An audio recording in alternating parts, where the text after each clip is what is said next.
Something strange happened at the NATO summit. The press release says, alliance gathered, reaffirmed unity, agreed to spend more on defense. That's the version.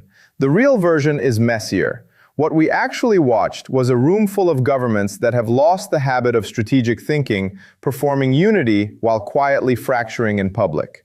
There were insults between allies, talk of cutting off trade with a member state, a renewed, almost offhand suggestion that an autonomous Danish territory in the Arctic should become American property.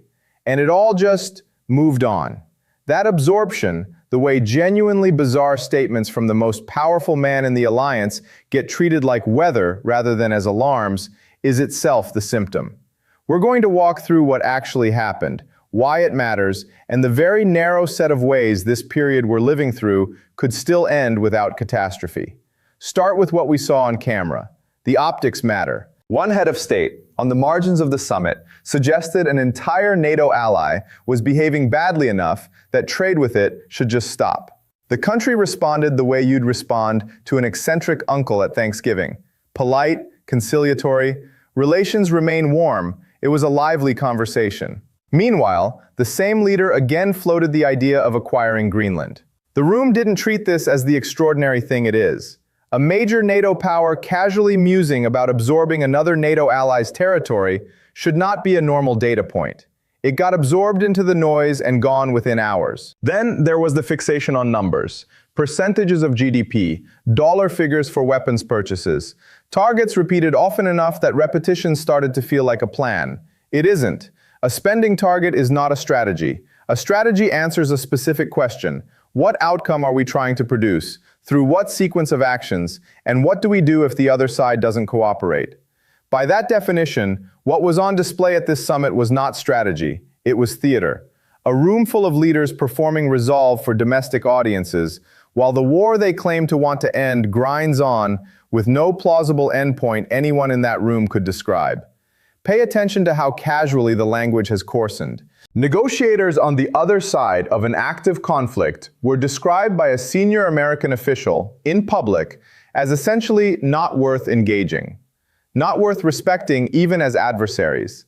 That kind of language used to carry consequences, because it used to signal that diplomacy itself was being abandoned in favor of contempt. Now, it barely registers. We've reached a point where the default public reaction to genuinely alarming rhetoric is a shrug. That's just the tenor of the times. A shrug is not an adequate response to language that dehumanizes the other side in an active, nuclear-adjacent conflict. People are dying in large numbers while this gets treated as background noise. The gap between how serious the actual stakes are and how unserious the public conversation has become is one of the more corrosive developments of the last several years. And the public has noticed the gap, even when it can't always name it. Across multiple countries, poll after poll shows collapsing trust in institutions, collapsing trust in foreign policy coverage, and rising agreement with the broad statement, our leaders don't tell us the truth about what they're doing overseas. That's not a partisan observation. It shows up across the political spectrum. The part that should worry you more than the theater, the people running this show are, by almost any measure, deeply unpopular at home. The German Chancellor's polling numbers, by public reporting, sit at levels no post-war German leader has comfortably sustained. The French president is similarly underwater. The American president's approval has sat stubbornly low for an extended stretch, with disapproval consistently higher. These are not leaders riding a wave of public enthusiasm for confrontation. They are pressing forward with an agenda their own populations, when asked honestly, do not support. And ask people in Ukraine itself. Reputable polling, including work published by the Kiev International Institute of Sociology and discussed widely in Western press, has repeatedly found that a clear majority of Ukrainians would accept a negotiated settlement, even one involving territorial concessions, to end the killing. They are the ones dying. They are the ones who want it to stop. It is the political class in Washington, Brussels, and Berlin that keeps insisting the war must continue until some undefined victory is achieved. So why does it continue? The easy answers, stubbornness, principle, solidarity, don't hold up. The uncomfortable answer is that there is now a large, well-organized set of interests on both sides of the Atlantic for whom this war is not a tragedy to be resolved, but a business to be sustained. This is genuinely new and worth dwelling on. The old version of the military-industrial complex, the one people picture when they hear the phrase, was mostly about steel, aircraft, and artillery shells. Enormously profitable, but bounded by physical manufacturing capacity. The new version is different.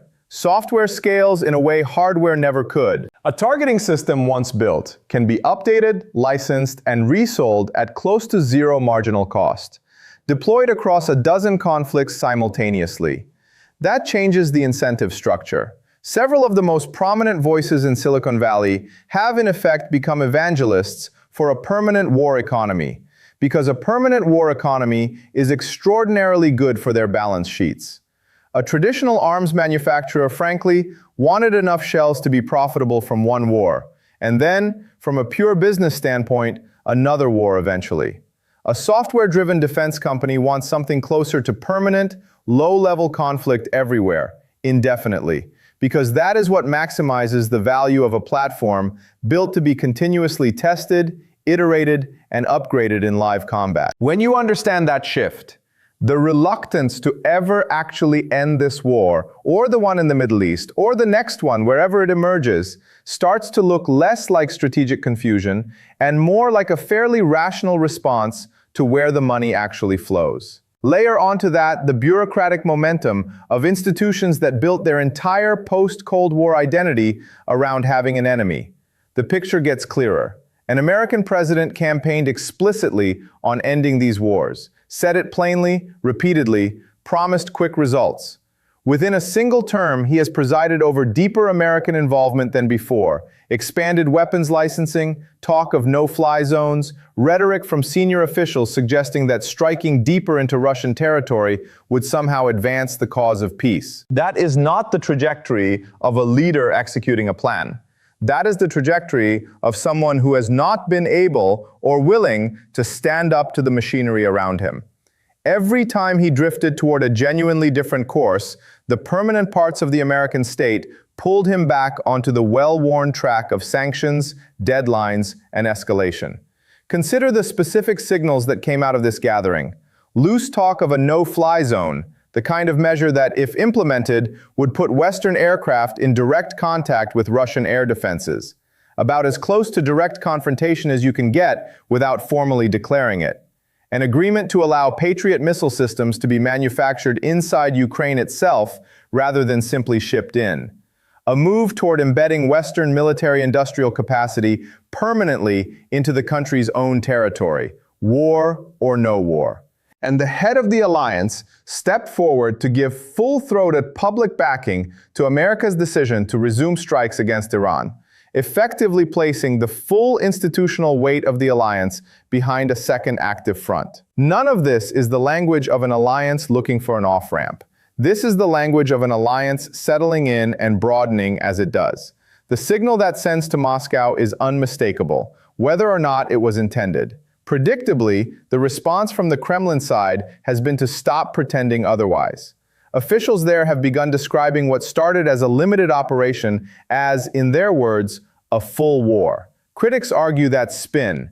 It is also, fairly or not, an accurate description of how the character of the conflict has actually changed over the last several years. There is a story often repeated by people who have spent time around Russian leadership that the Russian president said in an interview years ago, presidents arrive with new ideas about Russia, then quietly men in suits arrive to explain how things really work, and the new ideas are never heard from again. Whatever you think of the source, the underlying pattern is worth taking seriously. Russian leadership has watched American presidents cycle through for decades and has learned not to place much weight on the personal inclinations of whoever holds the office. What matters is the permanent security apparatus underneath. By that logic, they stopped expecting anything meaningful from Washington's diplomatic overtures some time ago. What you hear from Russian officials now isn't really addressed to Western diplomacy. It's closer to a public declaration. We no longer believe negotiation is on offer. We believe we are simply at war, and we intend to prevail. That shift changes the entire calculation. If a government believes diplomacy is a live option, it has an incentive to hold back. If it believes diplomacy is dead, that incentive disappears. A major nuclear-armed state that believes it is fighting for its survival and that negotiation is a fiction the other side no longer bothers to maintain is a state with much less reason for restraint. The people currently urging deeper strikes, longer-range weapons, and tighter no-fly zones appear to be operating as though this basic logic does not apply, as though Russia is simply a large conventional power that will eventually run out of steam and fold. That, to put it plainly, is a catastrophic misjudgment of the stakes. So where does that leave us? 3 ways this resolves. First, Russia achieves its core military objectives on the ground, and the war ends not through negotiation, but through the exhaustion of the other side's capacity to continue. Given the trajectory of the last several years, this is not a fringe scenario. A fair number of analysts who were right about earlier inflection points consider it a serious possibility. Second, escalation to direct nuclear confrontation.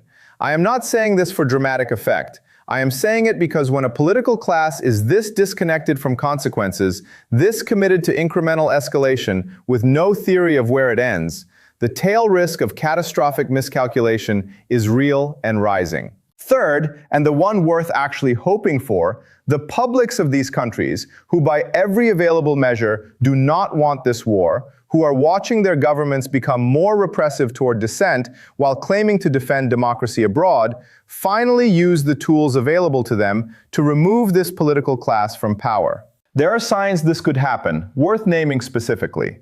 In France, a hard-right challenger is positioned as a dominant story of the next presidential cycle in a way that will likely overshadow the war as the central campaign issue. In Germany, a hard-right party has been surging on a platform that explicitly rejects the current approach to Russia in favor of renewed diplomacy. Whatever else you think of that party, that plank is resonating with voters exhausted by an approach that has produced economic pain and no visible path to peace. And in the United States, something quieter but arguably more significant has been building. A broad, cross-partisan public revolt against the last several years of Middle East policy, against the devastation in Gaza, against being pulled toward another war footing with Iran, that has started to bleed into how people think about foreign military entanglements generally. None of this guarantees a change in policy. The security apparatus that actually drives these decisions is entrenched and largely insulated from any single election. But democratic accountability, however slow and imperfect, remains the one lever available that does not run through the risk of catastrophe. There is a darker pattern underneath all of this worth naming. You'd think a war going badly or an economy weakening under sanctions and energy costs would push governments toward de-escalation, toward finding an off-ramp before things get worse. What actually happens is closer to the opposite. When European economies weaken, the response is not to question the underlying strategy, but to double down on militarization as a substitute industrial policy, rebuilding weapons manufacturing as a source of jobs and technological development, since the old growth model isn't delivering. When a government loses public support because of the war's cost, the response is to use the war to delegitimize the opposition, casting anyone who questions the approach as sympathetic to the enemy, a security risk, not a legitimate voice. When the alliance visibly fragments, as it did at this summit, the response is not introspection about why unity is collapsing, but an even louder insistence that confrontation with a common adversary is the one thing that holds the coalition together. Each failure of the strategy becomes, perversely, an argument for intensifying the strategy. That is not a system capable of correcting itself. That is a system that requires an external shock, economic collapse, electoral defeat, mass public revolt, before it changes course. I want to end on the part that gets lost. We talk about summits, rhetorical shifts, weapons authorizations, as though they're abstractions, moves on a chessboard. They are not. Real people are dying in large numbers every single day. The people making the decisions that prolong it are almost without exception not the ones who bear any personal cost for being wrong. That asymmetry, between who decides and who suffers is the oldest and most reliable driver of reckless war-making in human history. It is fully in operation right now, in real time, among people who are supposed to be the most sophisticated statesmen on the planet. They are not behaving like it. The rest of us, in Washington or Moscow or anywhere in between, are the ones who will live with what they decide. If there is a way out, and I do believe there still is one, it will not come from inside that summit room. It will come from ordinary people in enough countries refusing to accept that endless escalation is the only available option, and from institutions, weak and battered as they may be, still functioning well enough to translate that refusal into actual political change. That is a thin thread to hang the future on, but it is, as far as I can tell, the only thread we currently have.